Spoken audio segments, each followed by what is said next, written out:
নমস্কার, স্যান্দন টিভিতে স্বাগত। সঙ্গে রয়েছি আমি মণিদীপা। চলে যাচ্ছি বিস্তারিত সংবাদে। মারণ রোগ ক্যান্সারের টিকা প্রায় তৈরি করে ফেলেছেন তার দেশের বিজ্ঞানীরা। খুব শীঘ্রই তা চলে আসবে রোগীদের হাতের নাগালে। বুধবার তেমনটাই দাবি করলেন রাশিয়ার একনায়ক ভ্লাদিমির পুতিন।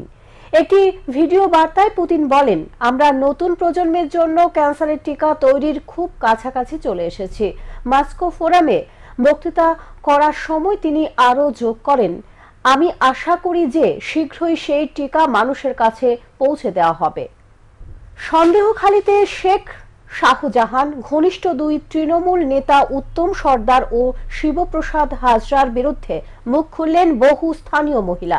রাজ্যপাল সিভি আনন্দ বোসের কাছেও তারা অভিযোগ জানিয়েছেন, কিন্তু ওই গ্রামবাসীদের পরিচয়, দৈহিক গঠন ও গাত্রবর্ণ নিয়ে প্রশ্ন তুলে বিতর্কে জড়ালেন উত্তর ২৪ পরগনা জেলা সভাধিপতি তথা অশোকনগরের বিধায়ক নারায়ণ গোস্বামী। বিরোধীরা বিপতে ছাড়ছে না।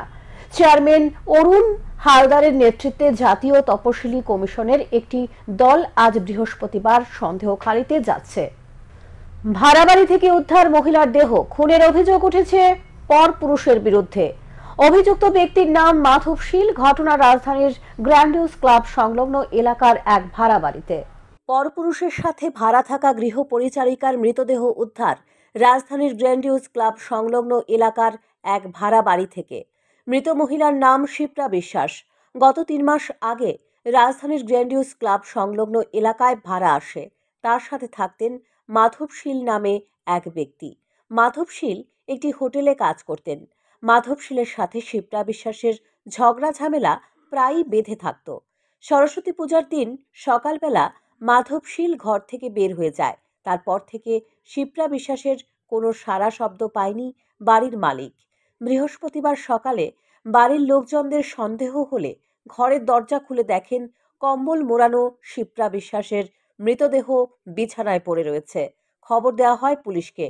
পুলিশ ঘটনাস্থলে গিয়ে ফরেনসিক টিম এবং ডগ স্কোয়াডকে নিয়ে আসে। তারা এসে ঘটনার তদন্তে নামে। এদিকে পুলিশ মৃতদেহ ময়নাতদন্তের জন্য জিবি হাসপাতালের মর্গে পাঠায়। সদর মহকুমা পুলিশ আধিকারিক দুলাল দত্ত জানান, ময়নাতদন্তের রিপোর্ট হাতে আসলে স্পষ্ট হবে কিভাবে মৃত্যু হয়েছে মহিলার।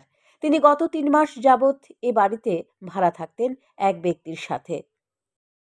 আজকে সকাল ধরেন ৯টা সাড়ে ৯টার দিকে এখান থেকে একটা খবর যায় যে একটা মহিলা এবং পুরুষ ভাড়া থাকতো আর কি। তো ৩ মাস যাবৎ ভাড়া থাকতো। গতকালকে সরস্বতী পূজার দিন সকালে ওই যে ভদ্রলোক বাইরে গেছে, তো দরজাটা একটু হাতায় নিয়ে আসলো। এর মধ্যে মনে করছে তারা মালিক ঘরে আছে। তো দেখতেছে যে আজকে কোনো শব্দ নাই, সারা শব্দ নাই। তখন তারা এটা একটু দরজা ধাক্কে দেখে যে করে রয়েছে এরকম কম্বল মোটা দিয়ে। তো তারা একটু দেখছে আর দেখে যে এটা মৃত অবস্থায় আছে। এদিকে মৃতের আত্মীয় পরিজন অভিযোগ তুলেছে মাধব শীল নামে ব্যক্তি খুন করেছে শিপ্রা বিশ্বাসকে। আমি তো বাড়িতে ছিলাম না, আমার শাশুড়ি খবর দিয়েছে কি মেরুর অবস্থা, তো ওখানে আইছিলাম। আর কি দেখছেন? হায়া দেখছি আমার মা নাই। কিভাবে ঘটনাটা কিভাবে আমি তো কইতে পারি না, আমি জানি না। মানে আপনারা কি কারোর উপর সন্দেহ তো আমার মা তো এমনি মজা, আমার মারে কেউ মাইরা গেছে। এখন দেখার বিষয় পুলিশের তদন্তে কি বের হয়ে আসে। স্যান্দন টিভি। পুলিশের ব্যর্থতার অভিযোগ তুলে খোয়াই ধলাবিল বাগান স্কুলের সামনে খোয়াই আগরতলা সড়ক অবরোধ করল অল আদিবাসী অ্যাসোসিয়েশনের অফ ত্রিপুরা খোয়াই শাখা। অবরোধকারীরা জানান, গত ৭ ফেব্রুয়ারি সন্ধ্যা ৬টা নাগাদ খোয়াই চেরমা এলাকায় খোয়াই কমলপুর সড়কে স্কুটি ও টমটমের মধ্যে সংঘর্ষ হয়। এই সংঘর্ষে আহত হয়েছে স্কুটি আরোহী রাজেশ মুন্ডা।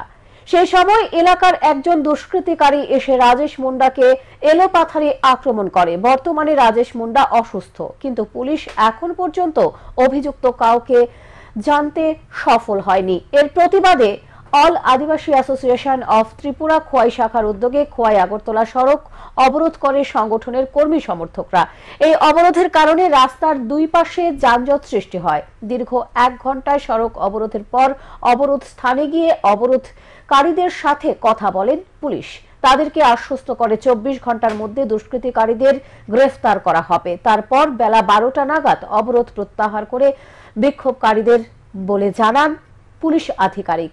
পুলিশের কাছে অভিযোগ জানানো হলেও পুলিশ এখন পর্যন্ত কাউকে গ্রেফতার তুলতে পারেনি, তাই তারা শেষ পর্যন্ত অবরোধ করতে বাধ্য হয়েছে। কবে অ্যাক্সিডেন্ট হয়েছে? 7 তারিখ অ্যাক্সিডেন্ট হয়েছে। তো আজকে থানা পুলিশ আসামি ধরতে পারে না, আমাদের রুগী এইভাবে হসপিটালে মারধারও করছে। এরপরে দিয়ে আসামিও ধরতে যখন পারে না, রুগীরা চিকিৎসা করবার আমরা গরিব মানুষ কই থেকে টাকা পাবো, সেই জন্য আমরা এখন রাস্তা অবরোধ করেছি রুগীর জন্য। অ্যাক্সিডেন্ট কোন জায়গায় হয়েছিল? চেয়ারম্যান। কবে হয়েছিল? 7 তারিখে। আহত হয়েছে কে? এই যে মুন্ডা। অ্যাক্সিডেন্টটা কিভাবে হয়েছিল? এটা এখন কি সেলাইন ভাবে যে সঠিক মারধর করতে পারে। বিজেপি এবং তিপ্রামথার মধ্যে সম্পর্ক রয়েছে। তারা রাজনৈতিক নাটক করে গত 12 ফেব্রুয়ারি জাতীয় সড়ক ও রেলপথ অবরোধ করেছে। বৃহস্পতিবার ছাত্র যুব ভবনের সাংবিধানিক সম্মেলন করে এমনটাই অভিযোগ করেছেন টিএসইউর সাধারণ সম্পাদক সুজিত ত্রিপুরা। তিনি বলেন, গত 12 ফেব্রুয়ারি ককবরক ভাষা রোমান হরফে লেখার দাবিতে দুটি সংগঠনের পক্ষ থেকে রাজ্যে ধর্মঘটের নাম করে নাটকের মঞ্চ তৈরি হয়েছিল এবং এই নাটকের সমর্থন করেছে রাজ্যের প্রধান বিরোধী দল তিপ্রামথা। কিন্তু সরকার পরিবর্তনের পর রাজনৈতিক ফায়দা লুটতে বিজেপি সরকার এবং অপর একটি দলকে রাজনৈতিক ফায়দা দেওয়ার জন্য ককবরক ভাষা পরীক্ষার রোমান হরফে লেখার সুযোগ বন্ধ করে দেয়।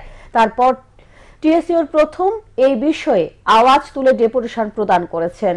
এই নিয়ম পরিবর্তন নিয়ে তারপর টিএসইউর পরে অন্যান্য দল ছাত্র সংগঠন ত্রিপুরা মধ্যশিক্ষা পর্ষদের ডেপুটেশন প্রদান করে।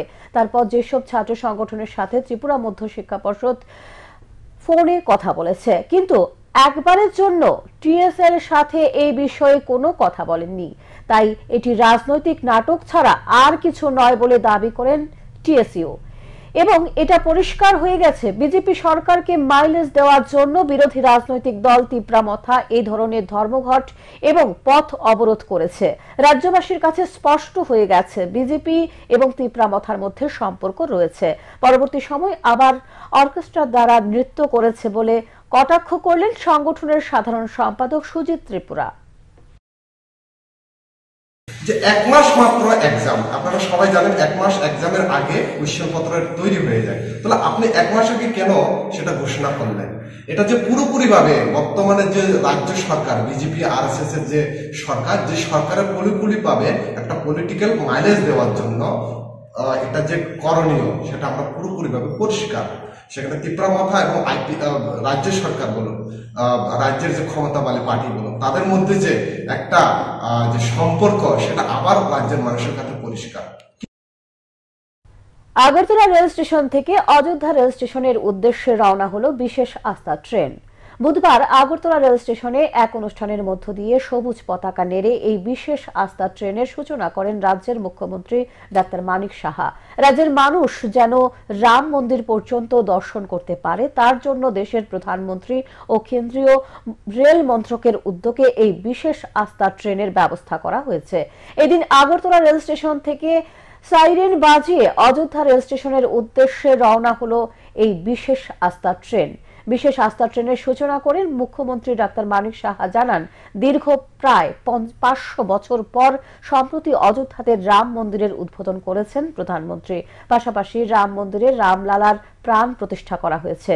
অযোধ্যায় রাম মন্দিরের রামলালাকে প্রতিষ্ঠা করতে গিয়ে বহু মানুষ শহীদ হয়েছেন। ইতিমধ্যে রাম মন্দিরকে দেখতে 25 থেকে 30 লক্ষ মানুষ ভিড় জমিয়েছেন। রাজ্যের মানুষ যেন রাম মন্দির দর্শন করতে পারে, তার জন্য প্রধানমন্ত্রী ও কেন্দ্রীয় রেল মন্ত্রকের উদ্যোগে বিশেষ আস্থা ট্রেনের ব্যবস্থা করা হয়েছে। তার জন্য প্রধানমন্ত্রী ও কেন্দ্রীয় রেল মন্ত্রকের তিনি ধন্যবাদ জানান।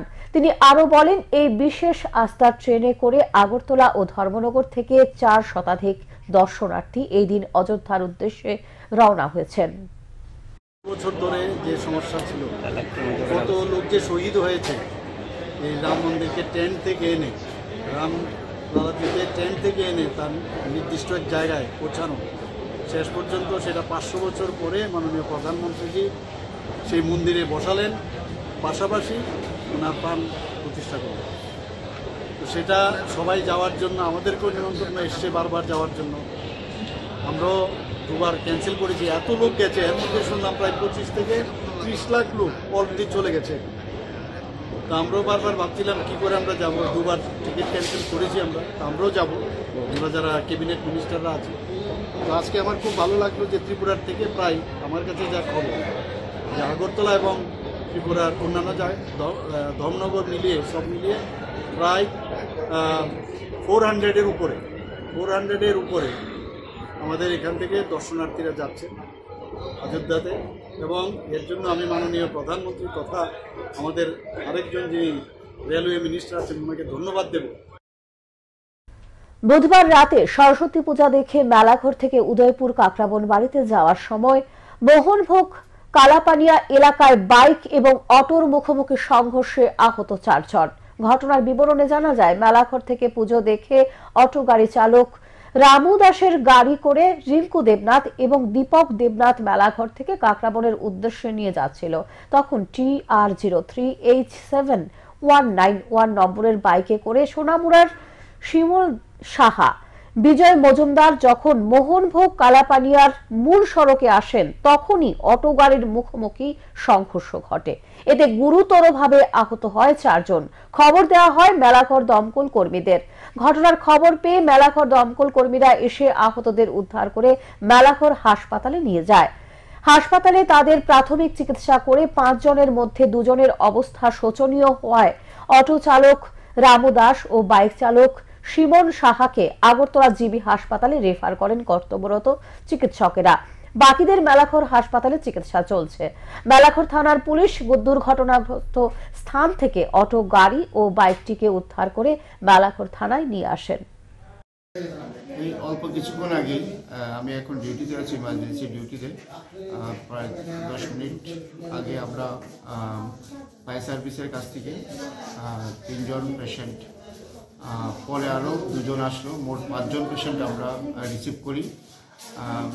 এখানে কালাপানিয়া এলাকায় একটা বাইক এবং একটা অটো তারা মুখোমুখি সংঘর্ষ হয়। এর মধ্যে 2 জনের অবস্থা আমরা সিরিয়াস দেখেছি। যে অটোর যে ড্রাইভার এবং বাইক যিনি চালাচ্ছিলেন এই 2 জনের একটু সিরিয়াস। অটোর যে ড্রাইভার রামলাল দাস এবং বাইকের শিমুল সাহা, তাদেরকে আমি জীবিতে রেফার করছি। আর বাকি যে 3 জন মোটামুটি প্রাথমিক ট্রিটমেন্ট করার পর আমি ভর্তি রেখেছি। এখনকার মতো সংবাদ এখানে শেষ করছি। পরবর্তী সংবাদ দেখবার জন্য চোখ রাখুন সান্দন টিভির পর্দায়। নমস্কার।